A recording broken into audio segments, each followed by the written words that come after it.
Good evening, everyone.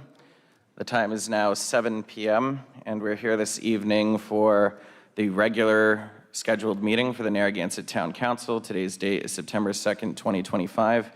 Now, before we dive into the pledge, I do want to acknowledge a very close passing to the Narragansett community. So before we go into the pledge, I'm going to kick off the microphone over to Councilman Jim Durkin. I just wanted to say a few words about our friend Judge Frank Caprio. I was lucky to grow up in Narragansett, and when you knew everyone, especially if you lived in the South End. My family and Frank's always attended St. Mary's Church. Mrs. Caprio always sat in the same area. Not more than a month ago, Frank and his son were there. You could tell how some disease had got the best of a very proud man. I remember telling my wife it probably won't be much longer. We were sad and we said hi. Soon after, his goodbye to the world showed up on the internet and he was gone. What a loss. My most fondest memory of this man was one hot summer evening. Frank was part owner of the Coast Guard House. Back then, there were lines out to the sidewalk for young people to wait to get to the door or to the deck. So someone had told me about a ladder on the ocean side. So me and Chris made it our mission to duck under the windows on the rocks and make it to the ladder. We stood it up, and Chris went first, climbed over the rail, and held the ladder for me. When I came up, I said, "Oh my God, it's the Caprio family right there." Joyce Caprio said, "Jimmy Durkin, is that you?" Was not sure what was going to happen until Mr. Caprio said, "Join us for a drink." So when I read his obituary, it said that May of this year, he gave the commencement speech to Providence College graduating class of 25. I realized I needed to share this story. Frank had earned a standing ovation for his message, leaving the ladder down to help the others rise. That was the kind of guy he was. He will always be missed. God bless Frank. Thank you. And are you going to say something, Alex? And then Yes. We'll have a moment. And we'll have, so I'm just going to kick off a few words as well. With heavy hearts, and I do have a prepared statement here, with heavy hearts but deep gratitude, we remember and honor the life of Judge Frank Caprio, a man whose compassion, wisdom, and unwavering commitment to justice touched not only the people of Rhode Island, but millions of people around the world. For decades, Judge Caprio served the people of Providence with a rare blend of dignity and humanity. In his courtroom, the law was not just applied, it was understood, felt, and uplifted by mercy. He reminded us that justice is not merely about punishment, but about understanding. He made space for kindness in the halls of law, and in doing so, he transformed lives. To Rhode Islanders and to our community, he was more than a judge. He was a neighbor, a friend, a mentor, and a symbol of what it means to serve with heart. Whether you stood before him or watched him from afar, you saw decency in action. You saw someone who believed deeply in the potential of every person. Judge Caprio leaves behind more than a legacy in law. He leaves a legacy of love. Love for his community, his family, and the values that make our society just and humane. His example will continue to guide us that empathy is not weakness, and that fairness is the foundation of true justice. Let us honor Judge Caprio not only with our words today, but with our actions tomorrow. May we strive to carry forward the lessons he lived by, to listen, to understand, and above all, to lead with kindness. Rest in peace, Judge Caprio. Your gavel may be still, but your legacy will echo on. Please stand for the Pledge of Allegiance, and after we will have a moment of silence in honor of Judge Caprio. I pledge allegiance to the flag of the United States of America and to the republic for which it stands, one nation, under God, indivisible, with liberty and justice for all.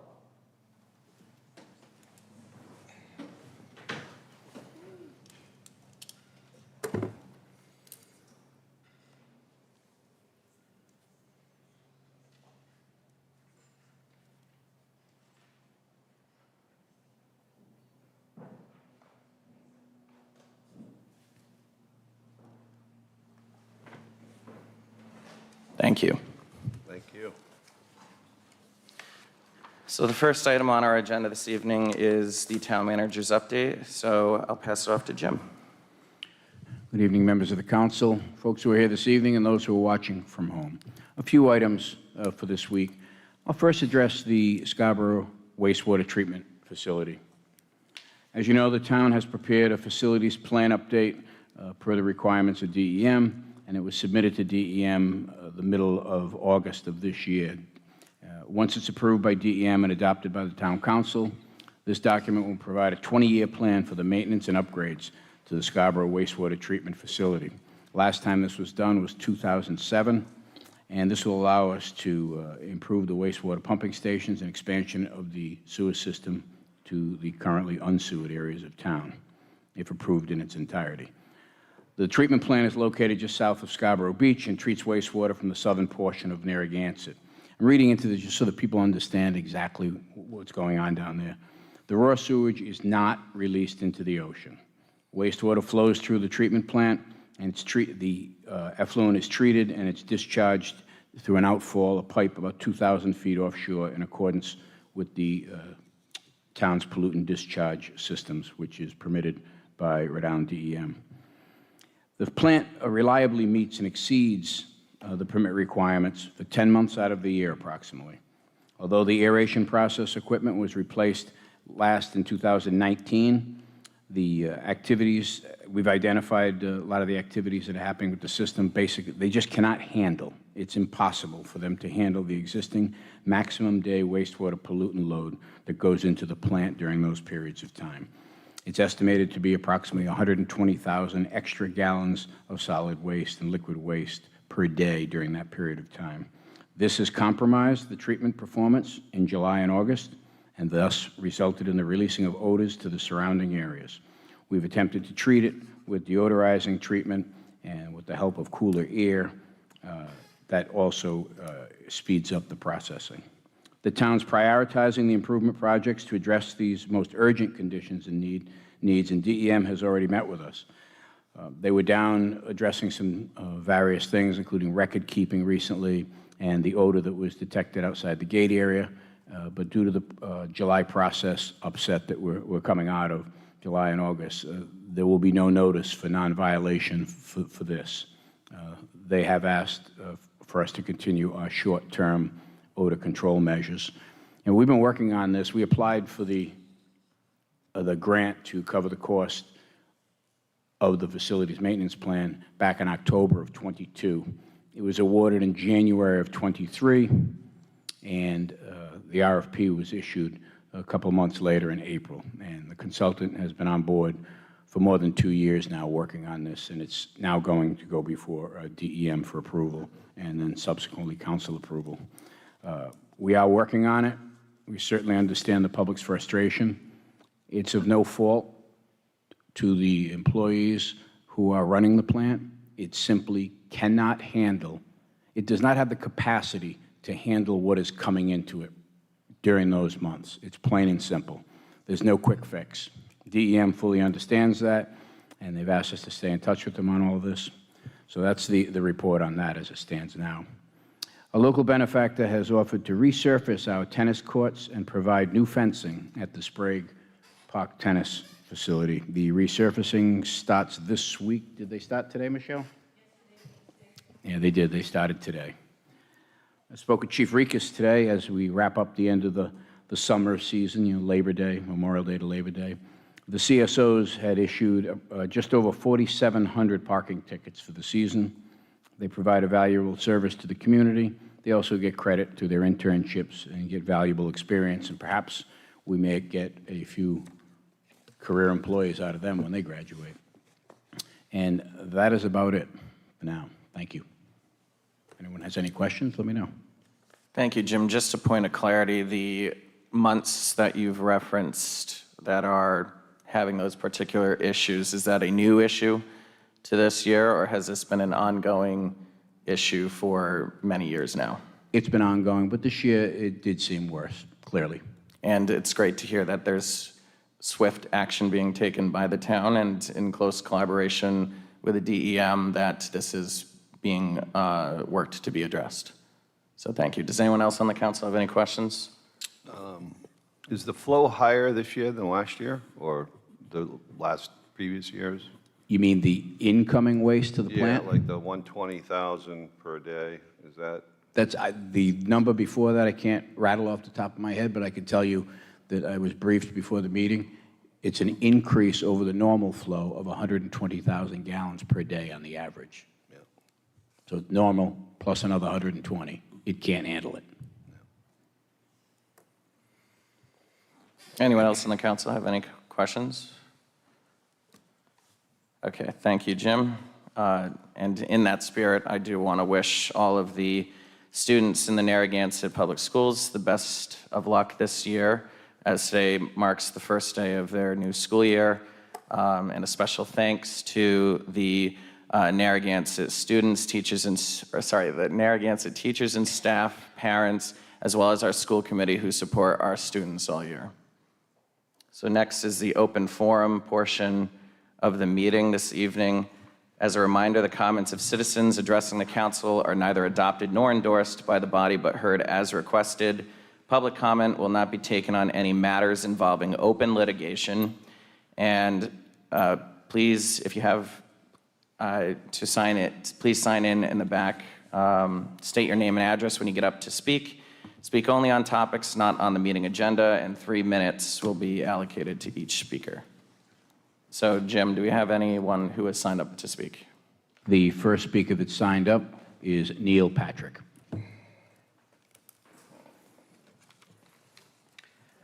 Good evening, Neil Patrick, 17 Elm Ave. I'd really like to use my time to address the recall effort that's underway in Narragansett. While our town charter allows recalls for any reason, this means that almost anything can trigger one, even the simplest of disagreements over policy. But just because the law allows it, doesn't mean it's the right path. Recalls were meant to be a rare tool, not a regular weapon. If we started recalling leaders every time we disagree, no council would ever have the stability to plan for the future. We'd just be stuck in endless campaigns, distracted from the real work of governance. And also, let's talk about the cost. A recall election isn't free. It takes staff time, election management, and taxpayer money. Resources that could be better spent on schools, roads, or even wastewater treatment facilities. And beyond dollars, there's also the cost to our community. Recalls divide neighbors, pit groups against each other, and weaken trust in our democratic process. In addition, we should also think about precedent. If we move forward now over policy disputes, what happens next year and the year after that? Do we really want a cycle where every council is one controversial vote away from removal? That doesn't build a stronger Narragansett, it just leaves us spinning. While these petitions raise policy concerns, and those are fair debates to have, the right place to resolve policy differences is not through recall, but at the ballot box during the next regular election, and not from a costly and divisive recall. So really, I ask all of us, will this recall make Narragansett stronger, or will it just drain our resources and divide our community? I think the answer is clear. Thank you. Thank you. The next speaker is Carl Valenstein. Good evening, Carl Valenstein, 13 Isle Point Road. Because I'm not allowed to speak as a resident at the upcoming planning session on the 3 student ordinances, I wanted to make a couple of comments on that here. 2 weeks ago, I made a comment about the inappropriateness of handing out the ACLU advocacy piece, suggesting that the 3 student ordinance was no longer good law. And I mentioned there were lawyers with other views, and I have an opinion from our lawyer, Joe Larissa, that I'll provide to the town solicitor. But I think it's very important to set the record straight, and I'd like to hear from our town solicitor at that meeting as to the continuing legality of the 3 student ordinances.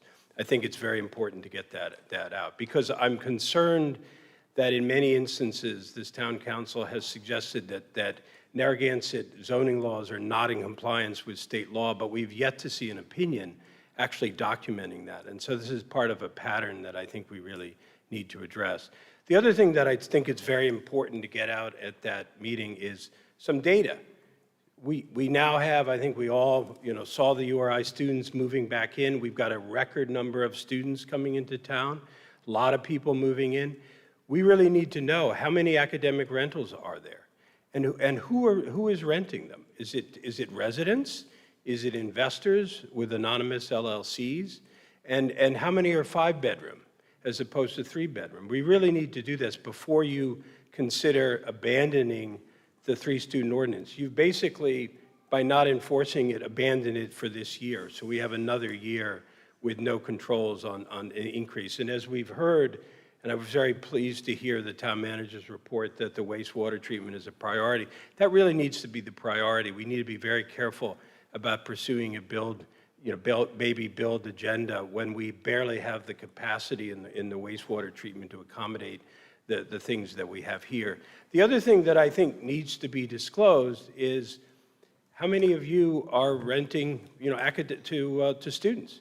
I think this is a conflict of interest issue that I've heard. I know at least one of you has that. I think that needs to be publicly disclosed. Yes, we can get it by filing an APRA, but we shouldn't be forced to do that. I think that's an important principle of transparency, and that data needs to be made available at that meeting. I think the larger issue is leaving aside, I'm not going to take a position on the recall vote or not, but I think it surprises me that you're unhappy that the town residents are unhappy with the town council performance. I think the important thing is we feel that you're playing state politics, telling Narragansett to get in line with that, but not recognizing the exceptional nature of this community and the effect it's going to have on infrastructure, and not using the tools that we have to regulate that. So please think about the interest of residents and not so much investors and state politics. Thank you. Mr. John Hanley is the next speaker.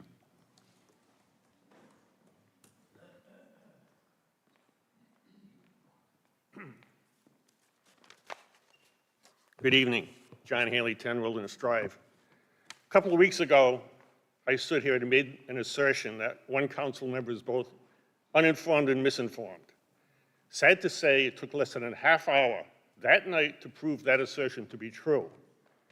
As President Menzies was introducing the scheduling motion with the planning board, Councilor Vignali wanted to clarify something. And correct me if I'm wrong, I have to paraphrase, because I only have 2.5 minutes left. You said, there's a lot of misinformation out there. I want to make sure that they, referring to town residents, know that when we speak about state law, it is 1 per bedroom up to 5. You further go on to say, I think there is a total misrepresentation of when I speak about state law. It means 1 bedroom up to 5. Residents need to understand when you talk about state law, that is what it means. Well, I must inform you, you are incorrect. What you quoted as state law is not state law. It is actually the town's ordinance, which is in compliance with state law. It's very disturbing to me when a public figure makes a pointed statement to correct misinformation and then supplies misinformation. State law says the maximum may be set by local ordinance, but this maximum shall not be less than 1 per bedroom and shall not exceed 5 unrelated. In fact, the exact language that the council used to supply to the planning board said the maximum shall not be less than 1 person per bedroom and shall not exceed 5 unrelated persons per dwelling. It was the planning board that came back with the modified language to the proposed ordinance that set the limit at 1 per bedroom, a more stringent limit, by the way, which you ultimately passed. Equally disturbing is that none of you other council members chose to politely correct Councilor Vignali on the spot. Maybe you all just didn't notice, or maybe you are all just as misinformed. And as well, our town solicitor du jour that night, not you, sir, a state representative who most likely voted for the state version, had to know Councilor Vignali's assertions were incorrect. He said nothing. Once again, one of our highly paid lawyers asleep at the switch. Our residents deserve better. And since I got 30 seconds, in my neighborhood, we just had the student move in, which is great.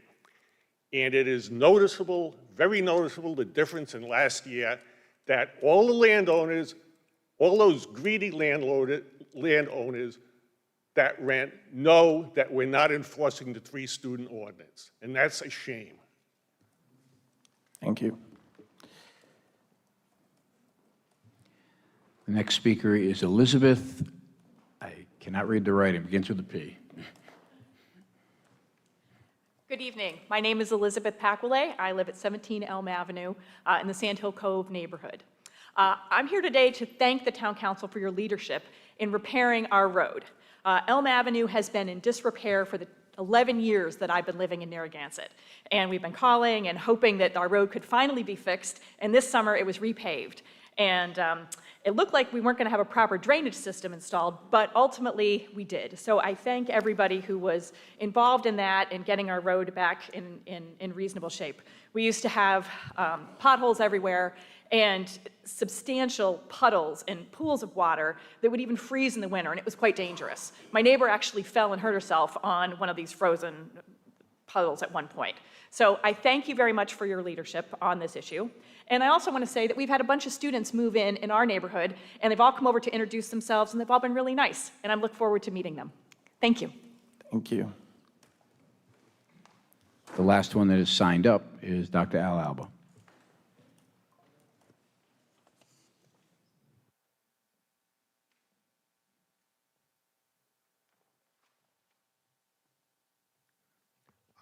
Yes, hi, Dr. Al Alba, 24 Eagles Nest Terrace. First of all, I would like to thank the Town Council President for arranging the meet and greets. I hope he will continue with that. I think it does show that he's willing to reach out. We also should not jump to conclusions. It's not a done deal in regards to the ordinance changes.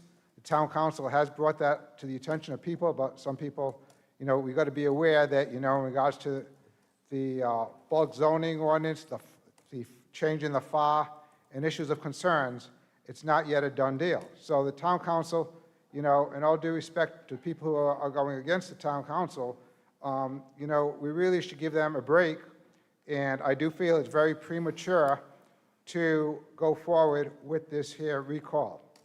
I can go back for many, many years, and my father can as well. We're never going to agree with everyone. With the last Town Council, I had to go against for the signage. I had to go down to the Capitol 3 times to provide testimony. And then they had the beach carrying capacity. It goes on. But, I mean, you're our elected officials, and I hope and pray that you guys do what's best for our town. We do, obviously, I have my own opinions on certain things. And, you know, as it says here, engineer says fixing the Narragansett sewers may cost 9 figures.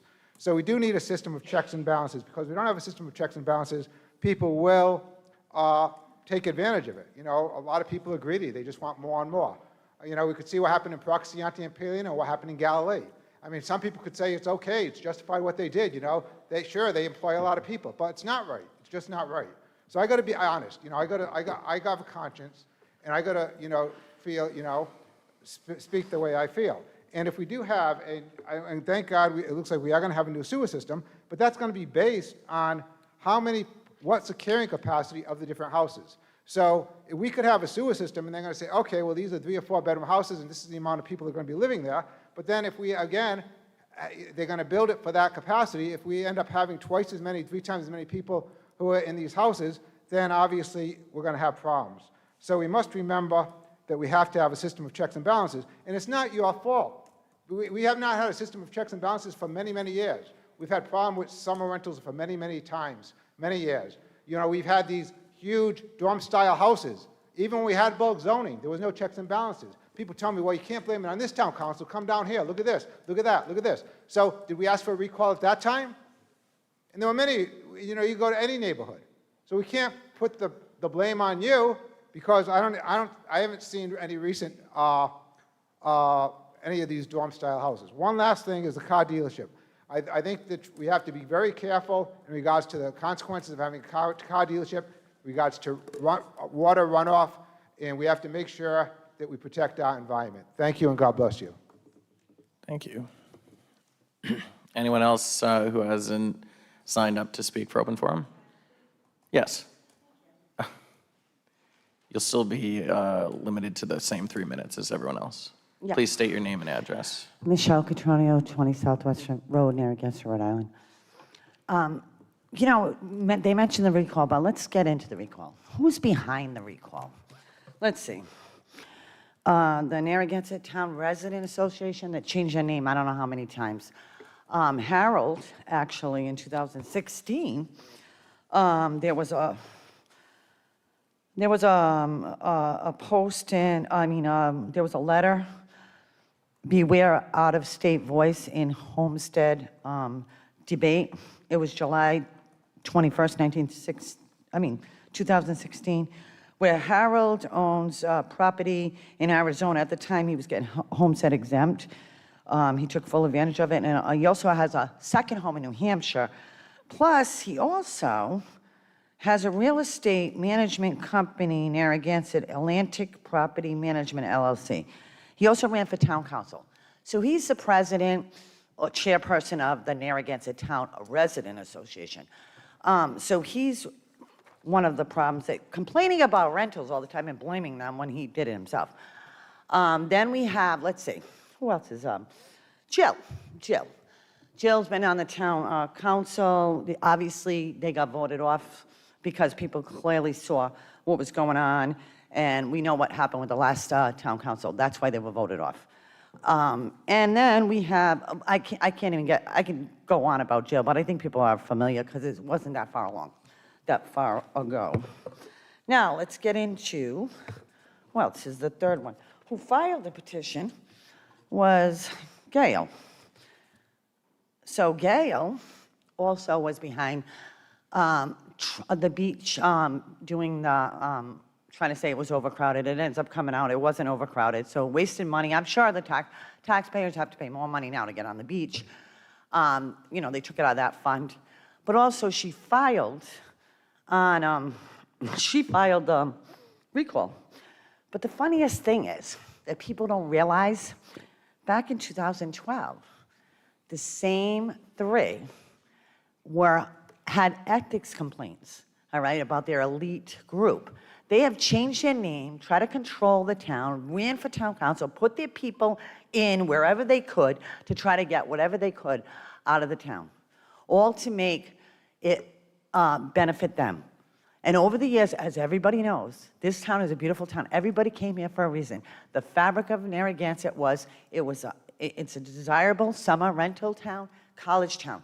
I don't know how these people now get it when you move here, and then they move here and they want to change everything. And then what kills me is, Jim, you should never excuse yourself for talking.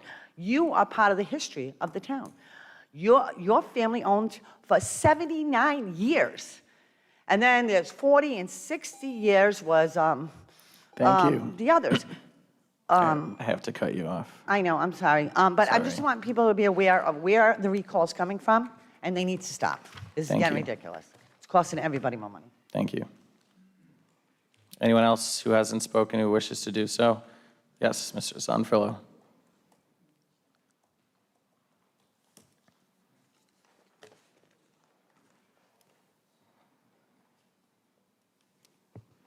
Paul Zonfrillo, 7 Windward Circle. A couple words about my friend Harry Schofield. He actually has nothing to do with the recall. And I'm sure you'll all be hearing from his lawyers very soon, especially the chair of your party, who called him a bitter elderly old man. So I don't know if you like her comments on Facebook. But, you know, I don't know about the recall, but this idea about the recall, little history. It's actually your current chair and the previous chair that circulated the recall during the time of the library, the same time that they put together the petition to not be able to sell any property in the town without a referendum. This was clearly a way of weaponizing our democracy against that council, because they were going to, if they didn't get the people they wanted elected, they were going to recall them. And very specifically in that recall provision, there was nothing about any reason you could recall for any reason. Really sloppy work that was done. And of course, if something is made by voter referendum, it can only be repealed by voter referendum. I remember so many of you all saying, a lot of the people in the audience too, a lot of the landlords that are here, by the way, you should give your real address, not your rental address when you come up. We know, we know, we can tell. But, it is democracy. It is the will of the people. And Councilor Vignali, your daughter's out on Facebook saying this is dangerous to democracy. I don't know if she speaks for you, but this is democracy. This is the charter. This is lawful. And it's even lawful for the landlords to come smear and viciously attack the people that, up till the point of libel, of course, that are for this. It takes an awful lot for somebody to file one of these petitions. And there is a new race on right now. You're all in a race to stay elected and let the people decide. There's nothing more democratic, right? Some of you will get recalled perhaps, some of you won't perhaps. But let the people decide. And, leave it to Narragansett 2100 to come and once again stir up the pot in the community. We want better policies. The people that have filed this recall want to change, well within their rights to do so. And I would definitely consult with your current chair and ask her to really please, first of all, it's her fault, and tell her to stop picking on senior citizens. Thank you. Thank you. Anyone else who hasn't spoken for open forum who wishes to do so? Yes, gentleman in the back.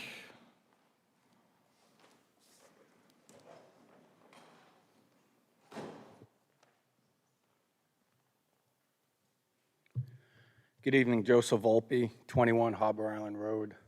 I wanted to take a moment to offer a perspective as a longtime resident. I'm now in my fourth decade, and fireman who's watched this town evolve. First, I wanted to recognize that this council has shown a real commitment to creating dialogue in a polarized, as we can see, very polarized environment. And I appreciate that, but I also feel it's important to speak up when I see a growing divide. Time and time again, I've watched this council take action based on what residents have asked for, only to hear the same criticize you for it. The only reason why you did what we asked you to do is because you're being recalled.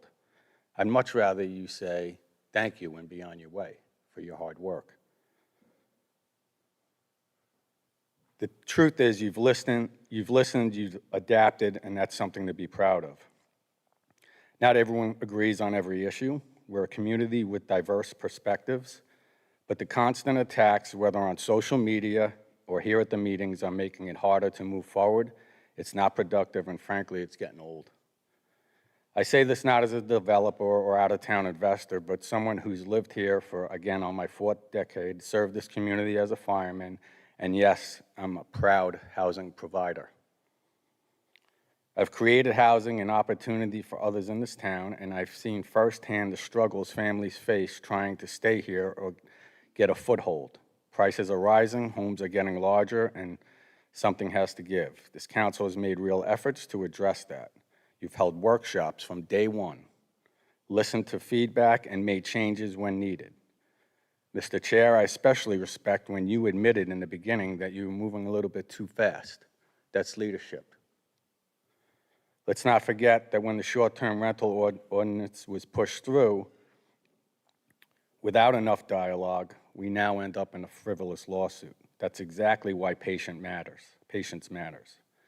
When we overreact, we rush things, and the consequence hurts us all.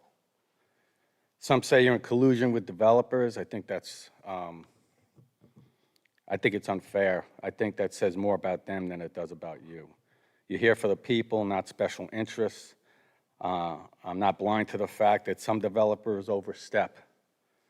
but I also know that there are good ones who live here, who care, and who want to contribute responsibly. I've taken heat for speaking up, called names, harassed. I don't care. I've chosen to show grace, and I think you should do the same. This isn't a perfect process. You're listening, you're evolving, and you're trying to balance the town's integrity and its future. For that, I thank you. Thank you. Anyone else who hasn't spoken for open forum who wishes to do so? All righty. Next is the consent agenda. Is there a motion to approve the waiver of interest for taxpayers in accordance with ordinance section 70-90, waiver of interest on overdue quarterly property tax and utility payments? Motion to approve. So moved. I'm sorry, we need a second. Second. Thank you. I'm sorry. Do that. No, that's all right. Any comments? All those in favor? Aye. Aye. Any opposed? Motion passes 5-0. Next, on to new business from the Town Council. Item C1, is there a motion to discuss and create an ad hoc committee to evaluate and make their recommendation to the council on a path for completing the bike path? Motion to move and discuss and create. Second. Discussion. So I believe this is an item proposed by Councilor Vignali. Do you want to provide a soundbite on this? Sure. Okay. Finishing the bike path is extremely important to me, and I believe it's important to the residents also. And I know that I stated and believe that you guys also, that finishing the bike path was a priority. I think it's a priority of all of us.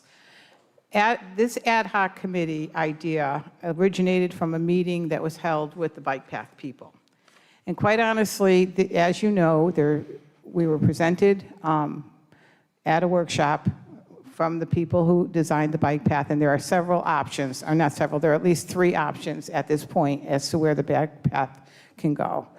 My idea, and the idea of the people who were at that meeting, was to develop a committee that would include the people who are directly affected by the path of the bike path direction. So we know Canachet Farms, those individuals will be directly affected if that were to be the choice. We know that the people at Wanda Street would be directly affected in some way if it was that choice. And I believe the third choice was something that we talked about, going down Kingstown Road. I also think when I put this together and was thinking about it, somebody brought to my attention the South County Museum, which originally I had thought of, and spoke to them, and I think that they will also be directly affected. So my idea was to take this group of people who will be directly affected and give them the opportunity to express their concerns, talk with staff, talk to the community development department here, talk to a planning board member. I just made these as suggestions. I mean, quite honestly, I'm open to what the council thinks as far as who should be on that committee. I just thought that it would be a great opportunity to have these people have the opportunity to have some of their questions answered. I think, someone from the planning board, I mean, just a suggestion, I've heard many times that Rupert Friday has expertise in planning. I thought, well, how about if someone like Rupert was sitting on that committee and can answer some questions? Just to suggest, I'm just not picking him, I'm just throwing that out there. What if someone from the community development could be part of that? And I'm open to other ideas of who might sit on this committee. But I think the most important thing is to give these people, these residents who are directly affected, the opportunity to sit down and discuss and maybe possibly make a recommendation. At this point, I am not favoring any one path. I am open to all and hear. I know there are other people, other residents who have opinions, who have ideas, and they will be able to have their say at the workshop on October 6th. We welcome everyone's opinions. We welcome everyone's ideas. And so this recommendation, whether they have one or not, they may come back and say, we don't have a recommendation. We are still very strongly feel the way we feel. And that's okay. But just to give people the opportunity to see if they can come up with a consensus of something that may possibly work as a recommendation only. And then we listen to what all the other residents have to say, and then as a council member, I will have to weigh each one of those comments and decide which way I think the bike path should go. But quite honestly, finishing the bike path, I think it's time, and I think it needs to be done, and this was the process that I thought might work best. Thank you, Donna. And, I think former Councilwoman Deb Kopek actually brought it to our attention that we do have a time clock, and it's expiring. We do have grant money that is going to be expiring, and we do want to make sure that not only is it something that we would like to see come to fruition, we need for it to come to fruition. We don't want to lose this money, so we have to make a decision. So I applaud this vision of an ad hoc committee. I think it's very important to emphasize that it's an ad hoc committee. It's not an official committee in a sense of like the Coastal Access Committee where they're voting or they're creating an agenda. This is very much it gives a town council member permission to go out into the community, bring people together, to have this dialogue, to bring the different voices to the table, and to be able to elevate that town council person, whoever they may be, to be able to have these conversations and have the different people influenced by these different decisions to interact with each other ahead of time.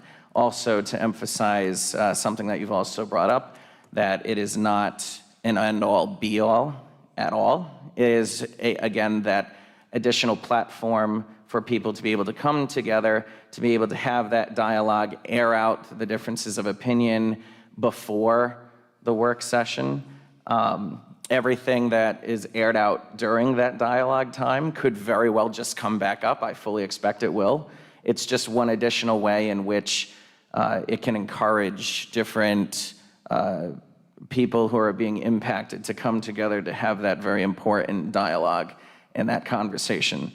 I would recommend, I agree that if we're creating an ad hoc committee, that these shouldn't be binding positions. These are recommendations. I appreciate the suggestion of a member from South County Museum. I also believe it would be beneficial to have a member from the Parks and Rec Committee also be encouraged to participate in that. But again, it's like for me, same thing that I've encouraged everyone at the end of the presentation when Dupreet was here, is that I actually have some coffee chats already lined up with some residents that are in those immediate neighborhoods. I look forward to and appreciate them welcoming me to their home to be able to have those conversations. Sometimes we understand that dialogue and different platforms, it can be very intimidating for residents and those who are impacted to be able to speak up. So I remind those in the community that this council has been reminded also that to be approachable, please reach out to any of us individually or as an entire council, that we do want to work through these issues. This is just one example, the bike path, and we want to hear from you individually as well as the work session. And again, I applaud Councilor Vignali for this idea, this ad hoc committee, and I also would nominate you as the lead unless somebody else wants to run the ad hoc committee. But it's also a reminder that we all individually could and should be doing our own individual research as well. So didn't mean to speak immediately after. Does any other council members have any questions, comments, suggestions? This is something that I would like to take on.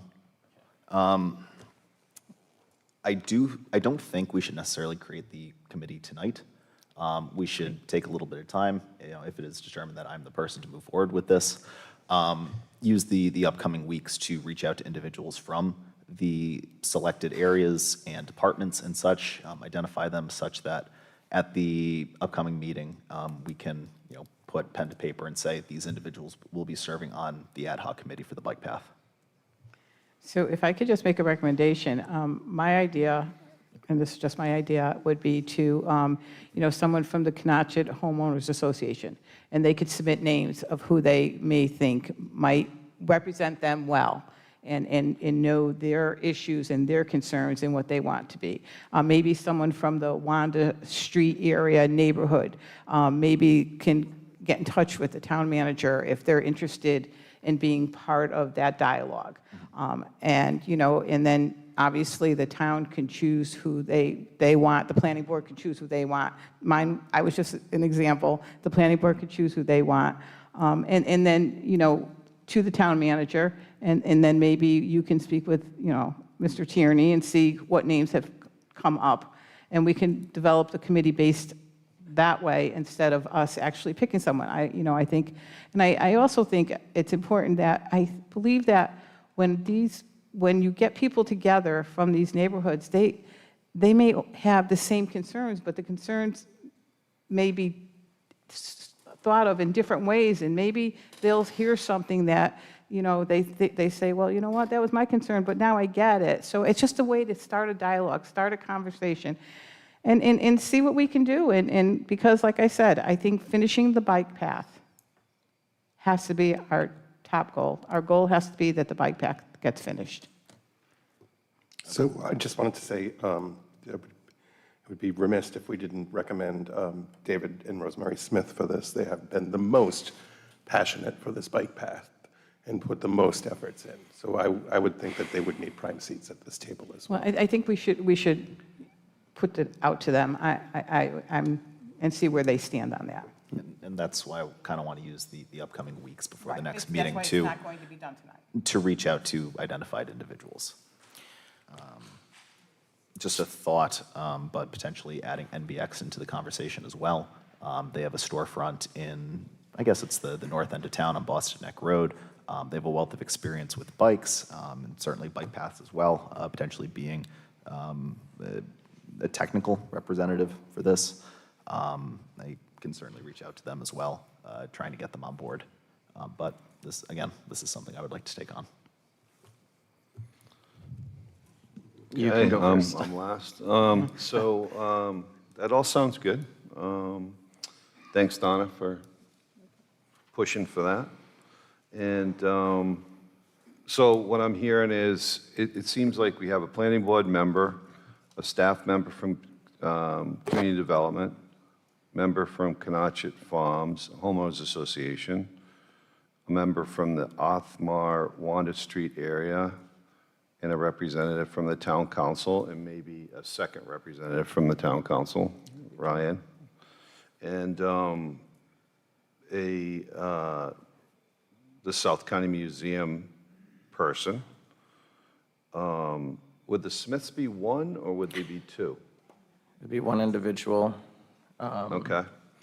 And they think differently, No, I know. They do, that's right. That's why I think we should reach out and see if they want to participate.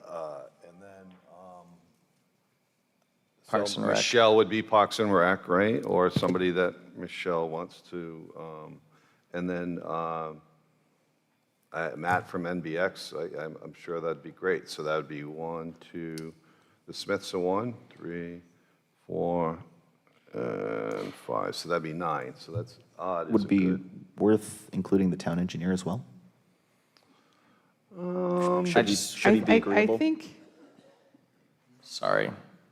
I just want to just air a little caution to the wind that because this is an ad hoc committee, I don't believe that it should be restricted to any number of individuals as to not show bias towards any one route or the other, even if it's an opinion from the town or if it's one particular neighborhood, that these are, and as it's worded, that the makeup of this ad hoc community may be consisted of this list, but not limited to.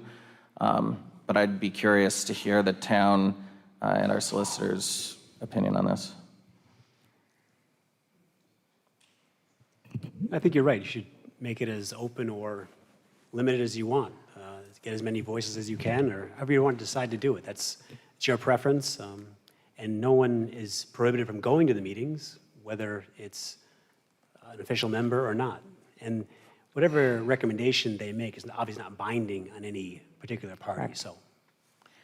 So if I could just, my question would be, when you have so many people sitting, it may just be overwhelming and not really be able to come up with a consensus or be able to have your voice heard. I think I have no objection to everyone being on it, but I think we have to keep in mind that a workshop will be held on October 6th, where we can bring forward all these people that we're speaking about and ask their opinions at a workshop also, and then just share what the recommendation was and have discussion that way, based on that.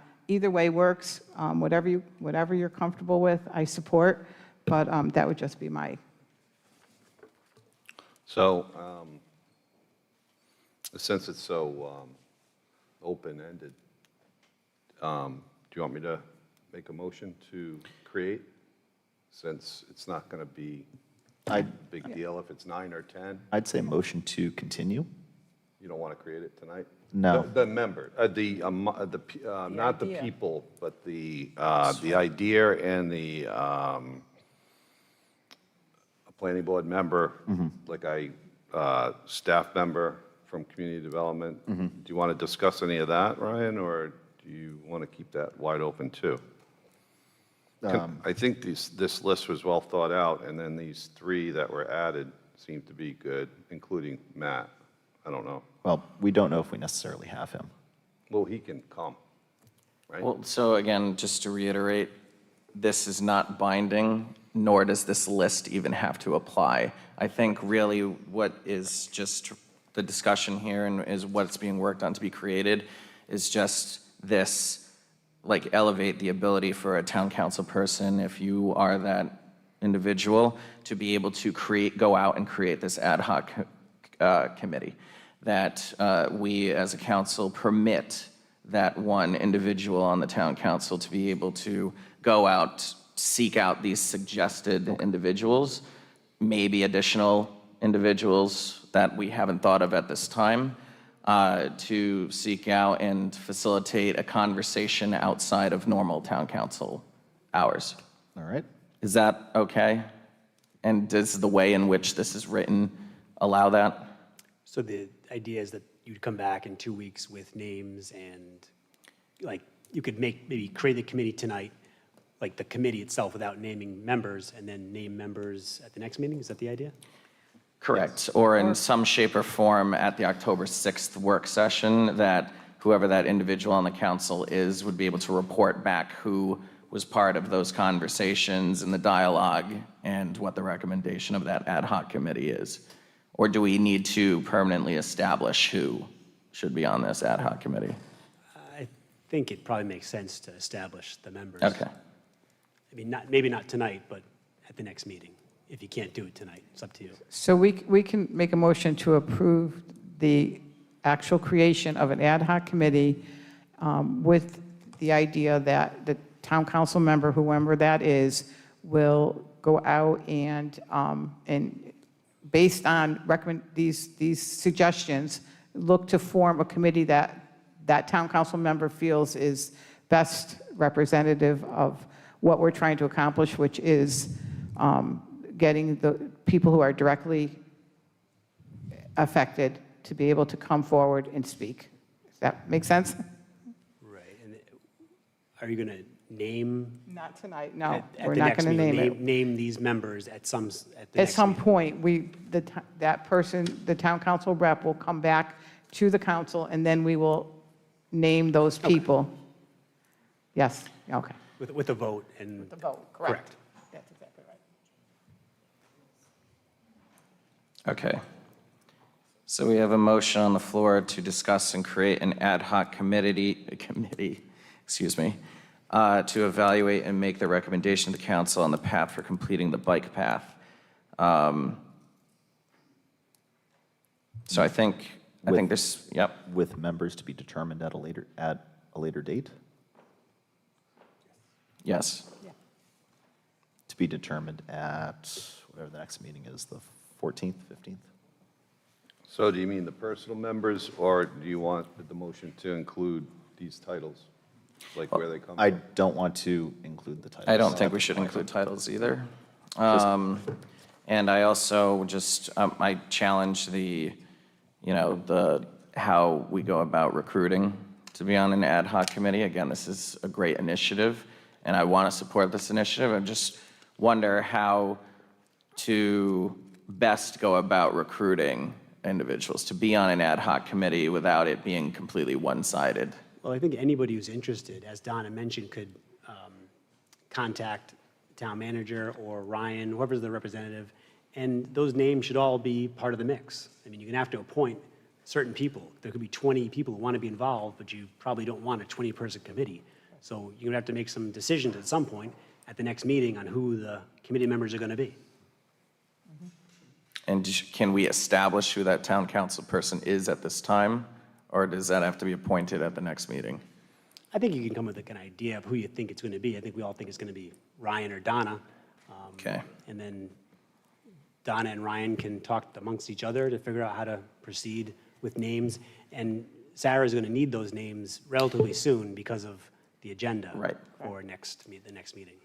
So my recommendation would be a motion to create this ad hoc committee and the general consensus to allow Councilors Torialde and Vignali to spearhead this committee and them come back to us next meeting with individuals who will be appointed as part of that discussion.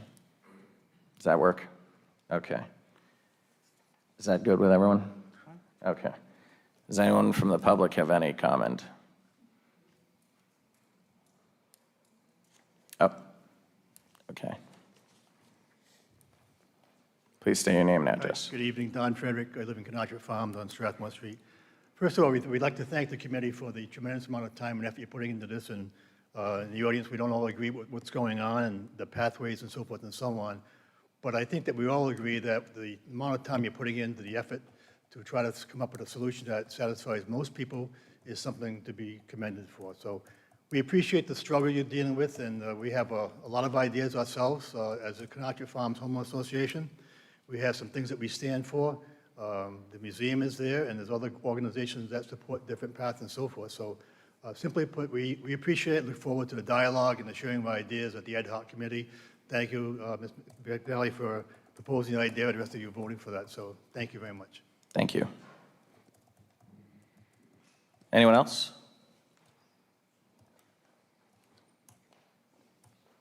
Very briefly, Vincent and Dahlia, 25 Baker Road, as just a historic help, perhaps, to Councilwoman Vignali. There is a great deal of historical data that was done when the town comprehensive plan was created. The planning board, Terry Fleming was part of that. There were about 4 or 5 workshops specifically on the 3 routes that I believe the president's mentioned. There's a lot of data there, and you may be able to help yourself not recreate a wheel or take the wheel that was there and make it a better, faster wheel. So and Jill would have a lot of that information.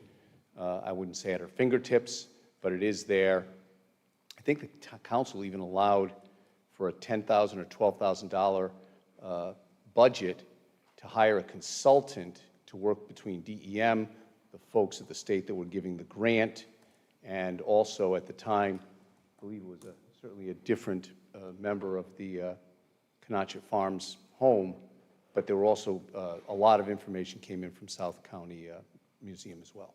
So it's not like you're doing something new, but I think you're finishing what never got done the last couple times. Thank you for that information. I appreciate it. Anyone else? Yes. Welcome back, Councilor Kopech.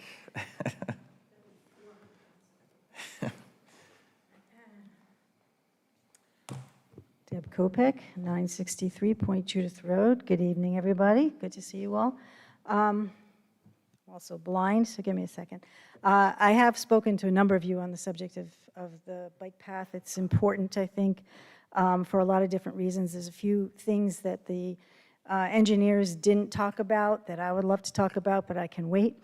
And you've actually stolen my thunder, thank you, because one of the things I wanted to suggest is that there are other interested parties for the ad hoc committee. They included the South County Museum, they included the Smiths. I also thought that, in all sort of fairness, there are 4 projected plans. And we really have never heard, not in the last council, and I don't think you have particularly much this council either, from anybody who was not involved in this 4th plan. So I think that would be kind of an interesting thing to do. But there's also other parts to the 4th plan that I think are important, and I'd be happy to discuss those. I don't need to be on the committee. I can talk about that at the workshop. So I just wanted to make sure that you had some of those ideas out there. I want to commend you, Donna, for coming up with this idea. I think it's a great opportunity. I actually looked up today when I got home from dystopian Washington, D.C., where I never saw a cop.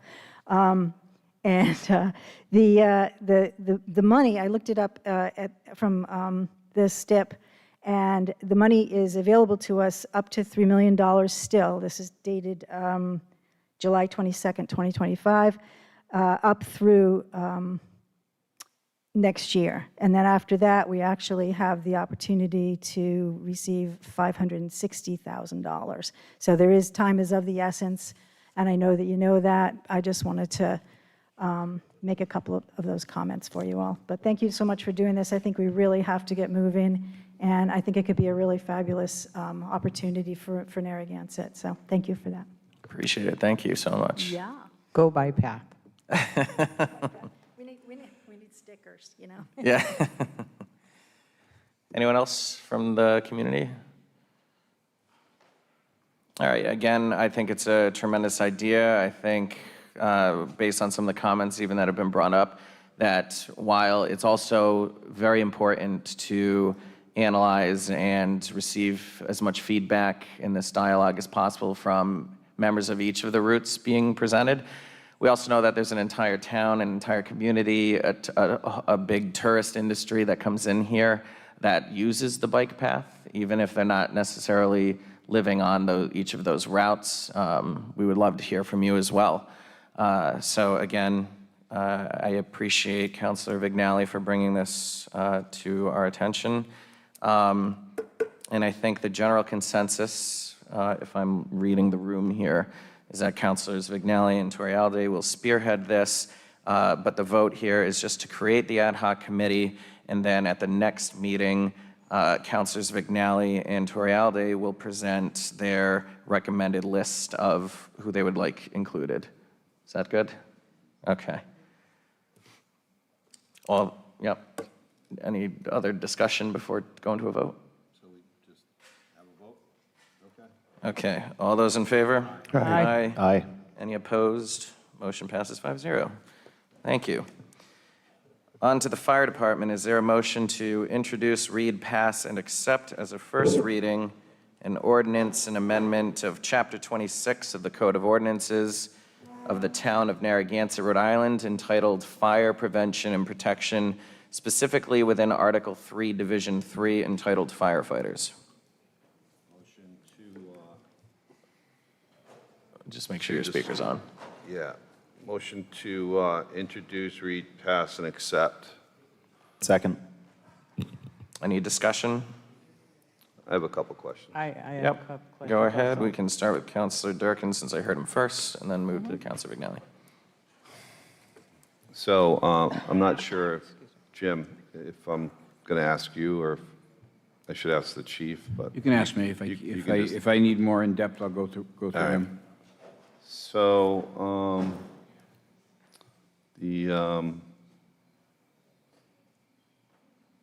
so I'm sure this is brought forward to us because of lack of workman pool, like a pool of applicants, and we're Correct. trying to widen recruitment has become difficult with law enforcement and fire services and EMS across the country.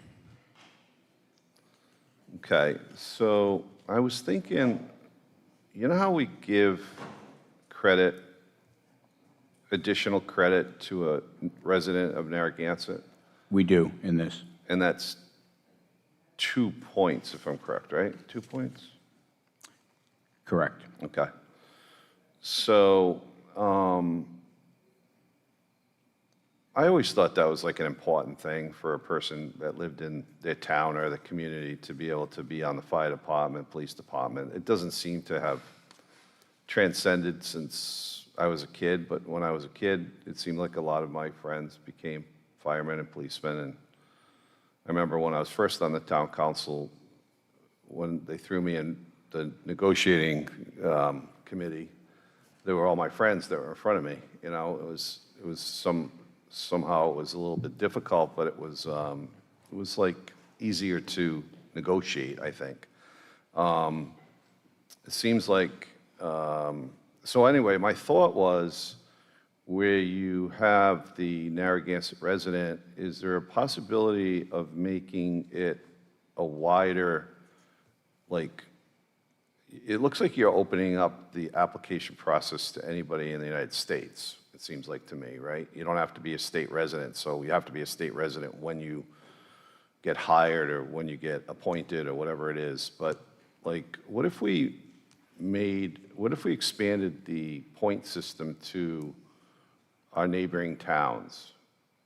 And the reason I think about that is because, you know, like if I lived in, say, you know, Texas or something, and I was searching for a job and I saw this job and then I looked at like how much it costs to live in Narragansett, I probably wouldn't apply, because I certainly can't be a fireman if I live in Texas. So I'd have to move to the place where I want to be a fireman.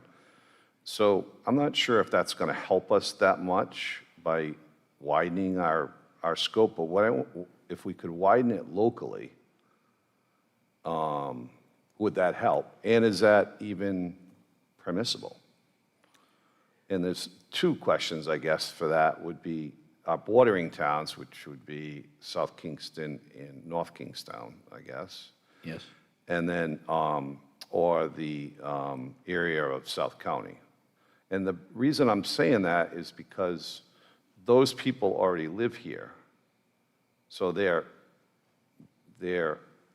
ability to buy a house close by is negated because they already live here.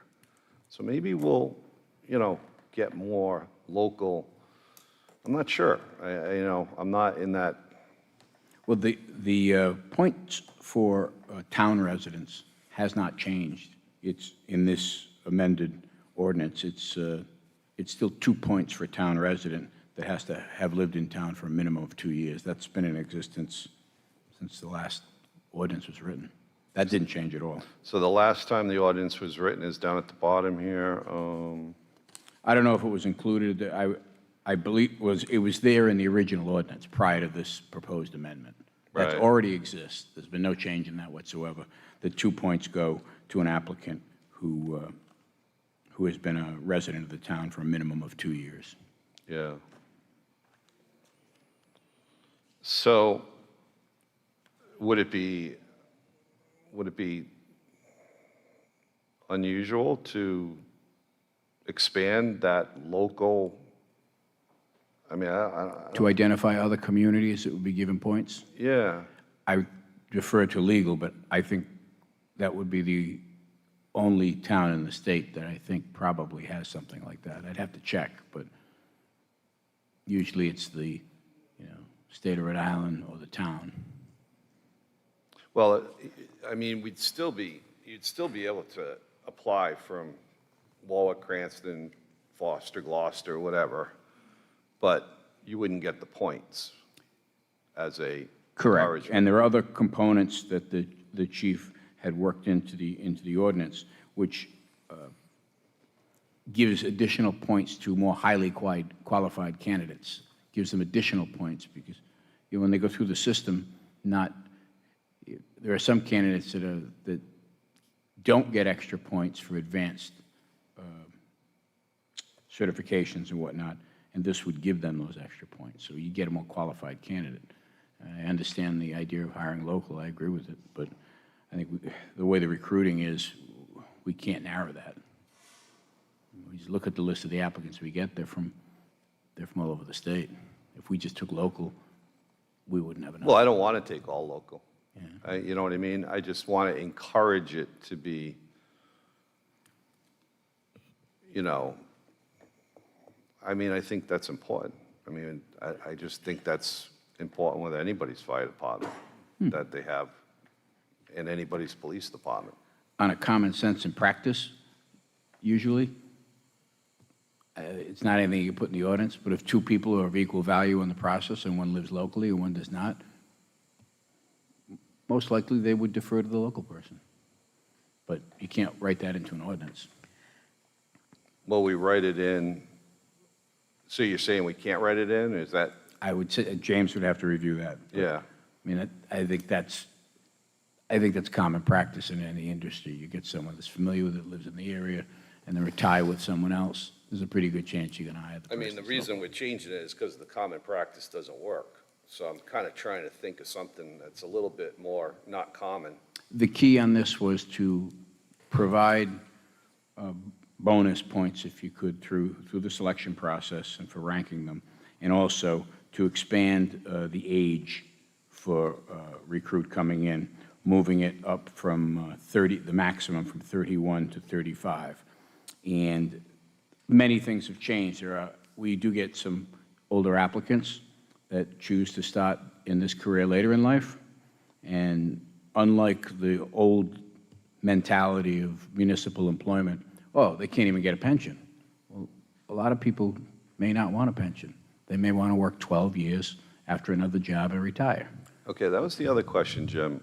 So you're proposing to change it from 30,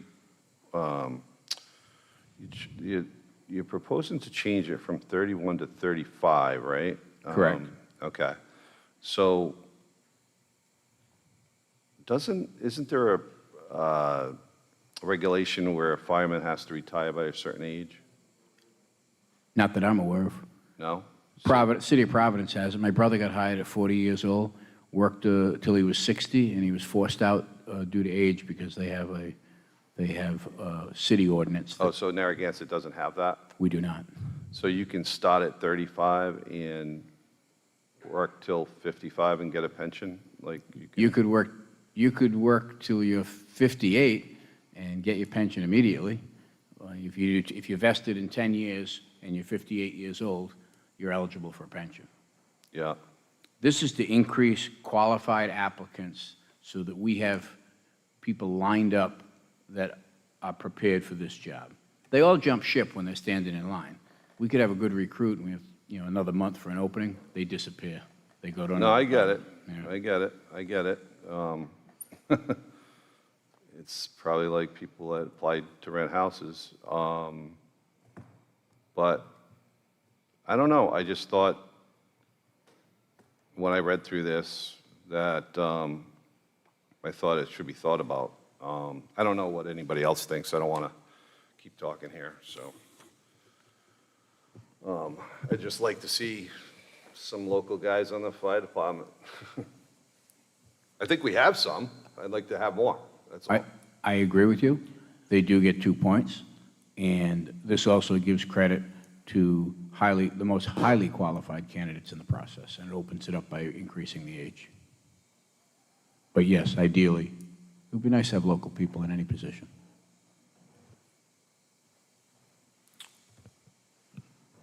I have just 2 questions based on process, because I'm a process person. So actually, what is must obtain a valid written exam score through the Rhode Island Association of Fire Chiefs? What does that mean? I don't know what that means.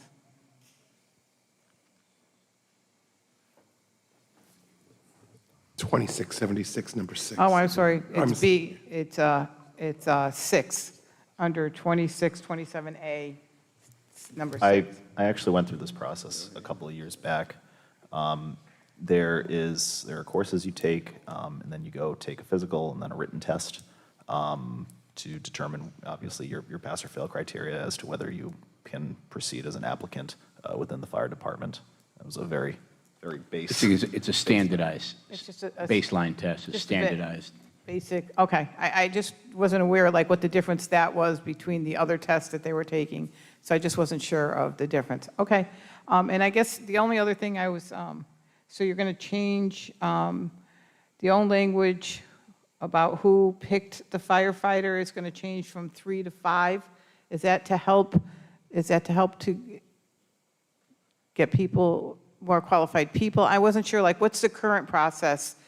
I should tell you, 2630, 2680, section 2680. Like, what's changing about the way it used to be?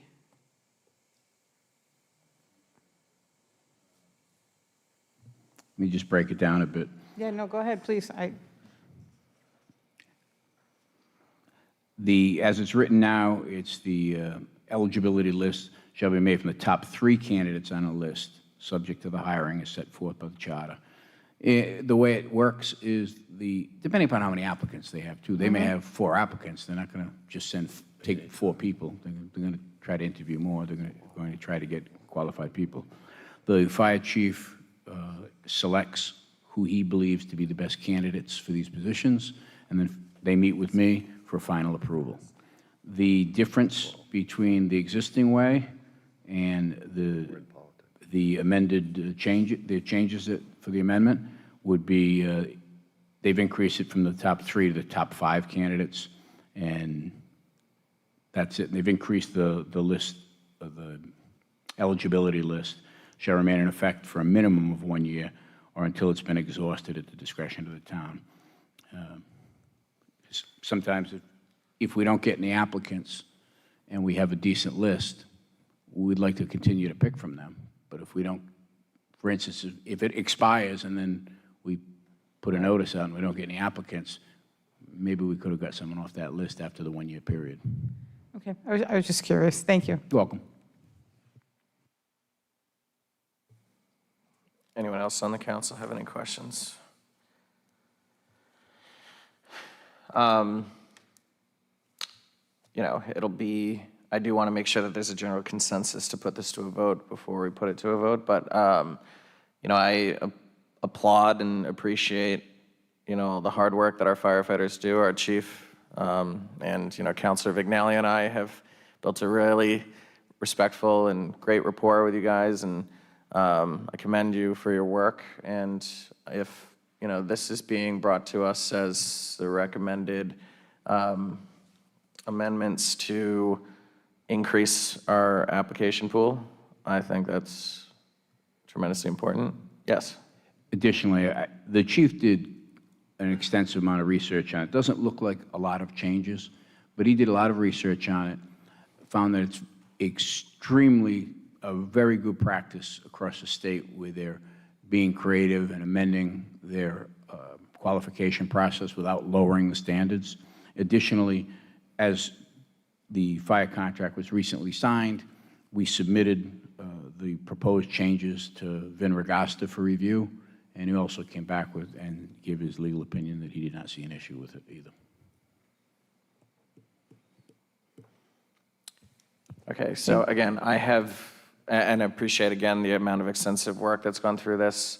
I've reviewed, I didn't have the digital format in front of me, so Councilor Durkin was kind enough to share the digital version so that I could reference it. But I did have the opportunity to thoroughly review and vet, and I didn't have any questions. There wasn't any red flags that stood out to me. And I understand that this red line version could be a whole lot more redlined after the negotiations that Councilor Vignali and I had to sit through. So again, if this is the goal to increase the application pool, I am in full support of it. So does anyone else on the council have any other last comments, or anyone from the public have anything to say? So I just want to jump in real quick.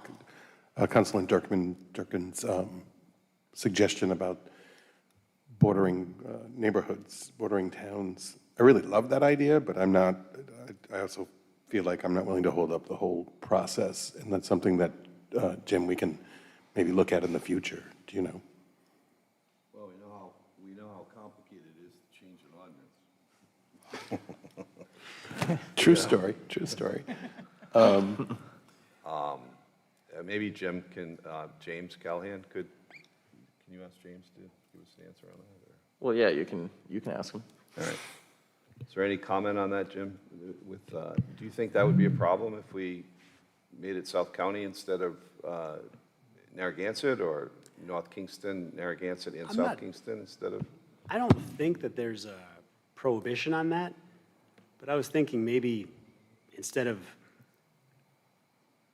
just eliminating the town residency or expanding that, maybe just award a South County resident 1 point, something like that, keeping the 2 points for Narragansett residents as is, and then maybe 1 point for a Washington County, South County resident. That's just an idea, but I don't know exactly if that's allowed, but I assume it is, but I don't know. I'd have to ask Mr. Agasta that just to confirm.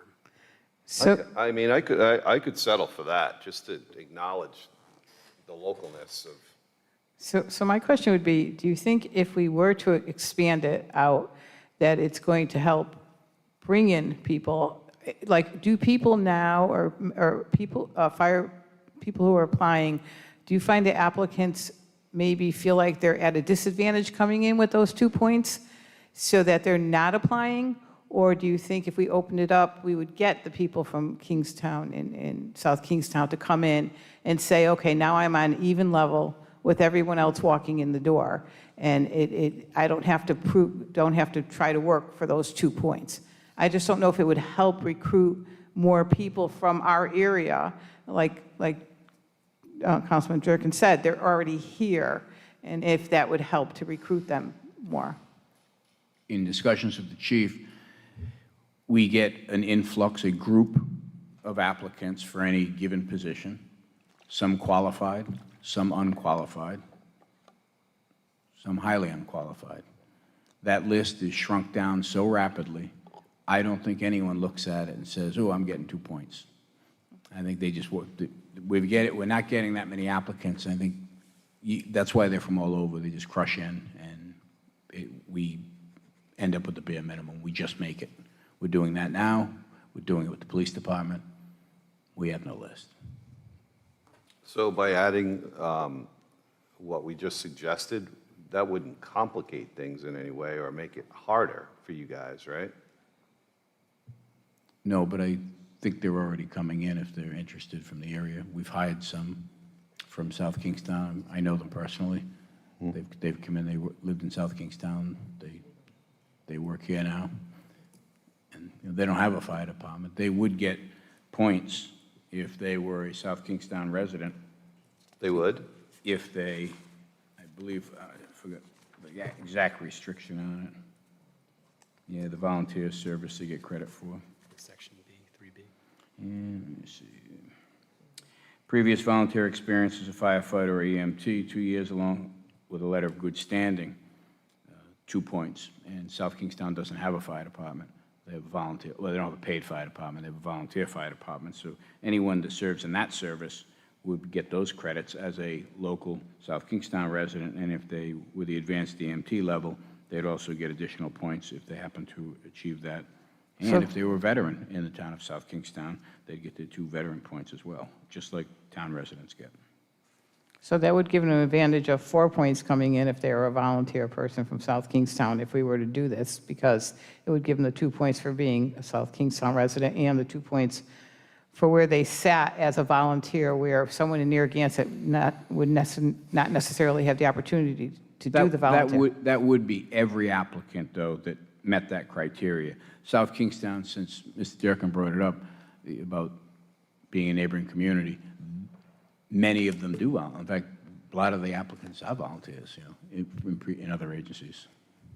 Do you have to be a South Kingstown resident in order to volunteer at the volunteer fire department, or can you be a Narragansett person volunteering in South Kingstown? I don't think they restrict it. Okay.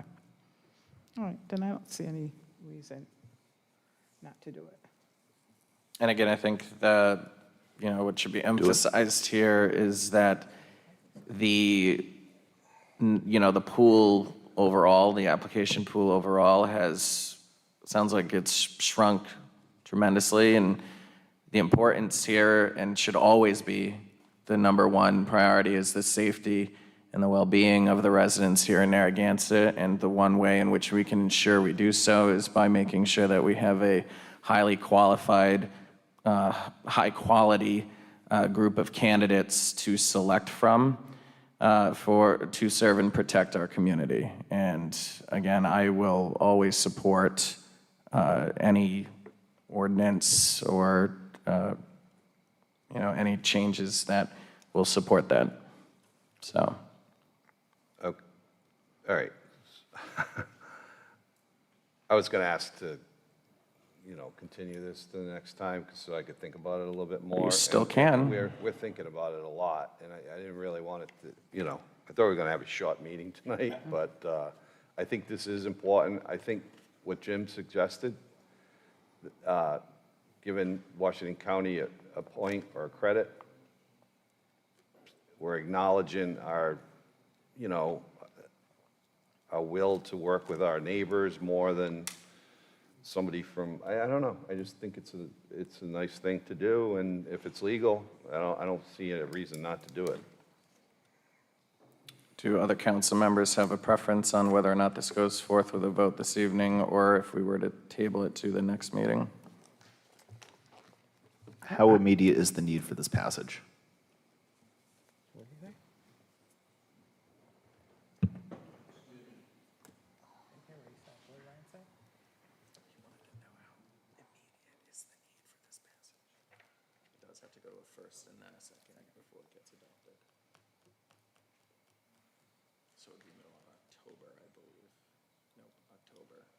Does it need 2 readings?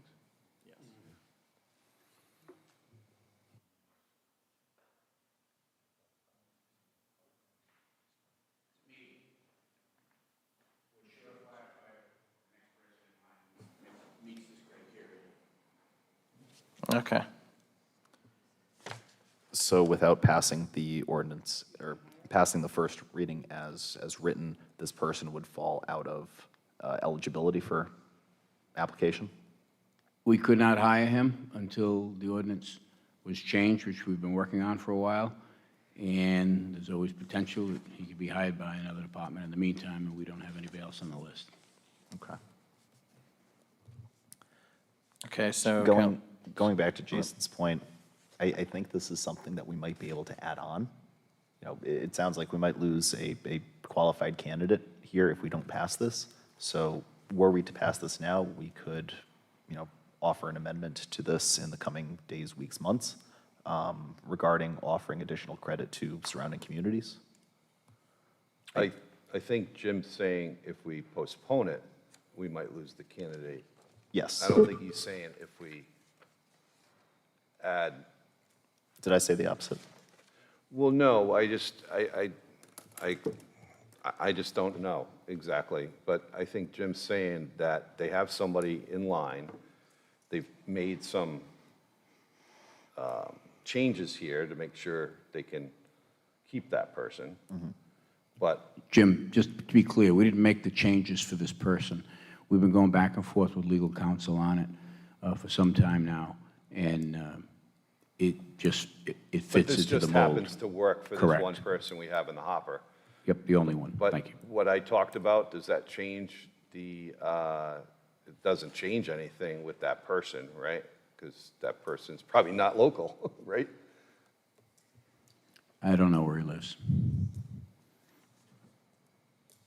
I think what Jim is saying, he has a fear that this person might get hired elsewhere while we're debating this out, is what I think he's saying. Well, we could be done debating it in We 1 could- minute, We is could what just I'm make saying. the change to say South Kingstown and North Kingstown receive points and pass it. I don't think, from what I'm hearing, and I don't know if I'm hearing it correctly, is that that's not going to affect this person who is right now that they're looking to hire. They only have one applicant, so I don't think it's going to in any way.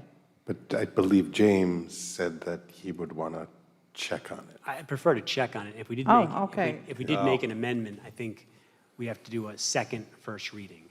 So that would delay it either way. Yeah, so if I'm doing my math correctly here, unless we have a special meeting between September 20, between September 15th and October 6th, that it would be approximately October 6th by the time a second reading would, if we were to delay this till the next regular meeting. So in all likelihood, that's over a month from now before this would be passed. So there is a general concern, but I also understand and respect Councilor Durkin's questions here. But what I do need is a general consensus as to whether or not to put this to a vote, or if we think this should be moved to the next meeting.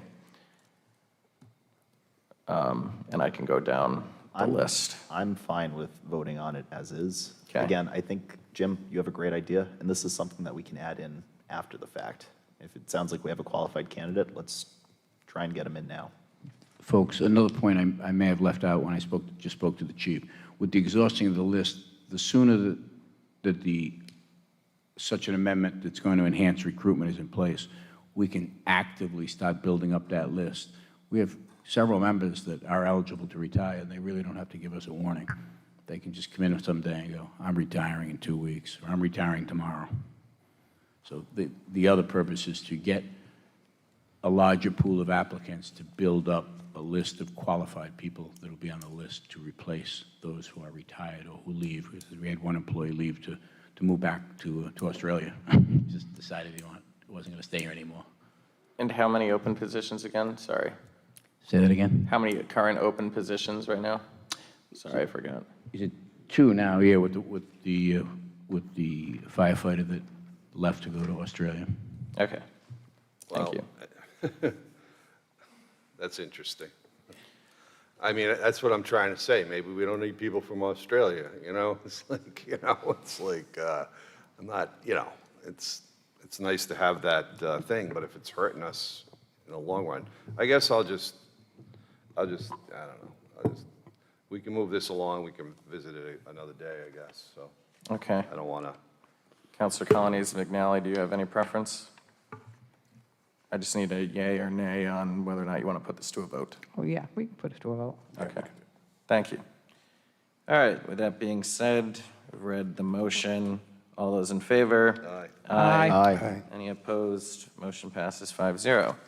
On to the Parks and Rec Department. Is there a motion to accept a reimbursable grant of $129,992.56 from FEMA through RIEMA from the storm disaster which occurred between January 9th, 2024 and January 13th, 2024? Disaster number 4766DR, damage number 1381406, Narragansett seawall, and approve the expenditure of $43,330.85 of matching funds, and authorize the town manager to sign the acceptance documents after review by the solicitor. Motion to accept. Second. Discussion. You guys didn't make that one easy on me to read. Anyone on the council have any questions or comments on this? Where's the exact location of this? That would be in the South Beach parking lot, the cement wall that abuts the macadam parking area, and then the sand is down below it. There's a large gap between it that was damaged, and the wall was falling forward onto the beach area. Okay, thanks. Anyone else have any questions? Anyone from the public? And just wait for Councilor Durkin. I'm good. Oh, that's all right. All right, seeing no additional questions or comments, all those in favor? Aye. Aye. Any opposed? Motion passes 5-0. On to the police department. Is there a motion to accept the Department of Justice National Criminal History Improvement Grant from the U.S. Department of Justice Commission, DOJ, in the amount of $20,287.00 and approve the expenditure of funds? No matching funds are required. Motion to approve? Second. Discussion. Anyone have any questions on the council? Great job in getting the grant. Anyone from the public? Excellent. All those in favor? Aye. Aye. Councilor Durkin? Did you? Aye. Sorry. Motion passes 5-0. On to Public Works Department, item G1, is there a motion to approve the contract with Precision Concrete Cutting, Inc. for sidewalk trip hazard removal on 5th Ave, Rodman Street, Town Roads, and Point Judith Road, State Road, in the amount of $22,094.38? So moved. Second. Discussion. Anyone from the council have any questions or comments on this? I was just wondering, is there any movement at all on getting the state to accept responsibility for their sidewalks, or is that kind of a dead issue now? And can we do anything to try to We'll get it probably try to introduce the legislation again next year. I mean, it was supported by the League of Cities and Towns, Public Works Association, the Town Council. We've spoken to our representatives and senator and let DOT know, but it did not pass, and it'll probably be on again for next year. The short answer is no, there's no movement. Well, if there's anything we can do to try to move it. We'll probably be asking for a resolution next session. And if one that's sooner rather than later, we can always make sure that that's readily available. So just let us know when the opportune time to do so would be. How are these particular streets and locations determined for improvement? Based on a needs assessment by DPW. Great question. Any other questions? Anyone from the public? All those in favor? Aye. Aye. Any opposed? Motion passes 5-0. On to the engineering department. Is there a motion to refer the request from Vincent Indaglia Esquire on behalf of Reading Room LLC in regard to Plat D, Lot 53, 41 Ocean Road for waiver of the sewer policy to the Sewer Policy Committee for review? Motion to refer? Second. Discussion. Anyone have any questions or comments? Anyone from the public? All those in favor? Aye. Any opposed? Motion passes 5-0. On to finance. Is there a motion to award the bid for general plumbing services to the lowest bidder, Atlantic Control Systems, Inc., at their quoted rates in percentage markups on parts, materials, and equipment for a one-year period ending September 18th, 2026? Motion to award? Second? Discussion. Any questions or comments on this? I have a question. Yes. Jim, how long has Atlantic held the contract? I don't know. I don't have all the records in front of me for that. I just have the bid. I just have the bid that. Did they have it last year? Because Kazunas had it not too long ago, right? Because I remember being on the towers thing and they were working at the towers or something. I don't know. I'm not sure who Atlantic Control Systems is, but I looked at the bid. It looked really close. I don't know who makes that decision. It seemed like some numbers were, they were Well, so, Atlantic's they were so it's a very close. reputable company. Yeah. They are a very reputable Yeah. company. Both of them are. And they have it now? They must have it now because Extending? we're not renewing it, right? We're awarding it, right? Mm-hmm. Okay. I'd have to check, Jim. Yep.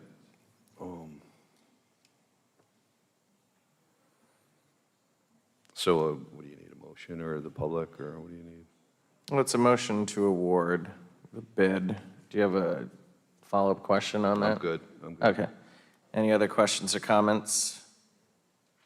Anyone from the public? All those in favor? Aye. Any opposed? Motion passes 5-0. On to item I2. Is there a motion to approve the contract with Cynet, Inc. for the purchase and installation of additional security cameras and one additional monitoring station at the Maury Luntjens Memorial Library in the amount of $25,950, utilizing the State of Rhode Island Master Price Agreement, MPA? Motion to approve. Second. Discussion. Anyone from the council have any questions or comments? Where's the camera going to be stationed? And have there been issues in that parking lot / area before?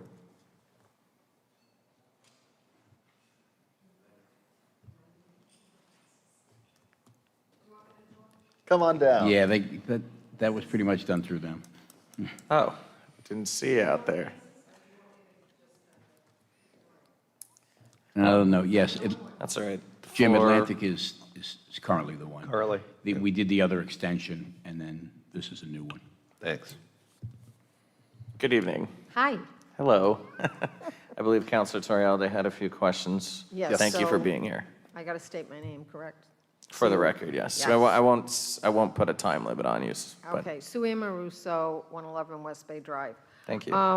You asked where the cameras are, if there's been incidents. No major incidents to speak of, but I compare the request for the additional cameras as to, you build your own home, you get in there and you say, oh, I wish I'd done this, or I need to add that. So the library had a lot of cameras installed as part of the security system. But now that they're in there, the staff has identified certain dead spots. And there's, I believe, one spot that's in the parking lot that there's no adequate camera coverage. So that's part of that. And Sue, then- could I interrupt just one moment, please? Go ahead. Just to remind the council on security measures and locations of security devices, should be very cautious about how far you delve into that, okay, in public? Thank you. Okay, so am I going too far with my? Okay, well, anyhow, so there's just areas within the library that they feel there should be better coverage. And the company, Cynet, is the company that was used for the original thing, and they're part of the system that the libraries use and stuff like that. Well, that's good. They're using the same company, right? Yes. Yeah. Yeah, so it's just to make sure that we have everything covered, because there were a few things that just, we didn't feel were adequate enough. Any other information? Was that good? it says- Mr. Janney? I don't want to overstep. No, I know, I understand what you're saying, but.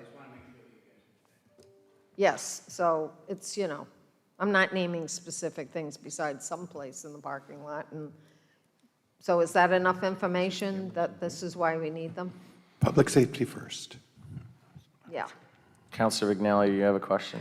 So what's the additional monitoring station? Is that for books Yeah. going in and out, or? No, it's just so that there's another additional monitor, so someone can keep their eyes on what's happening. Oh, I see, it goes along, okay, I got you. Yeah, because I thought maybe it was I visited almost every library in the state this past year, and a lot of them have cameras, even everyone can see them. Like you walk into this big great room, and there was a big monitor as you entered, so, and okay, you could okay. just see things. So it's just to make it easier instead of moving to that station to see what's going on. Okay, I just, Yeah. the monitoring, I can't even think, it's 12 years since I've done this, but, the books going in and out, and I know you don't have that. I didn't Yeah, know if it's that's not a- what that was. that's not a Your huge desk is right there, so I'm sure Yeah, it's yeah, not a that's problem. not a big Yeah, I was just curious. Thank you. Okay, anybody else? Nope. Thank you. Thank you Okay. so much. All righty. Library's great. It is. Anyone else from the public? All those in favor? Aye. Any opposed? Motion passes 5-0. On to the town clerk. Is there a motion to reappoint 2 individuals to the Personnel Appeal Board for a 5-year term set to expire on September 1st, 2030?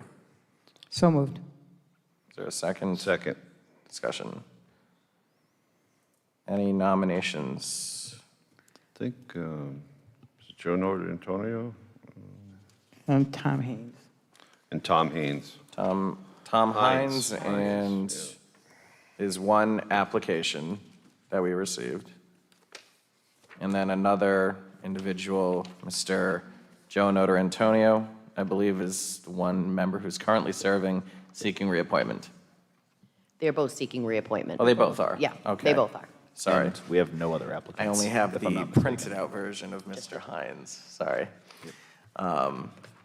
So then, does anyone have any reservations about reappointing Mr. Hines and Mr. Notarantonio? I don't. Not for me. Okay, excellent. Thank you to Mr. Hines and Mr. Notarantonio for their service. Anyone from the public? Seeing none, all those in favor? Aye. Any opposed? Motion passes 5-0. And that's all right that we did that both on one motion? Okay, thank you.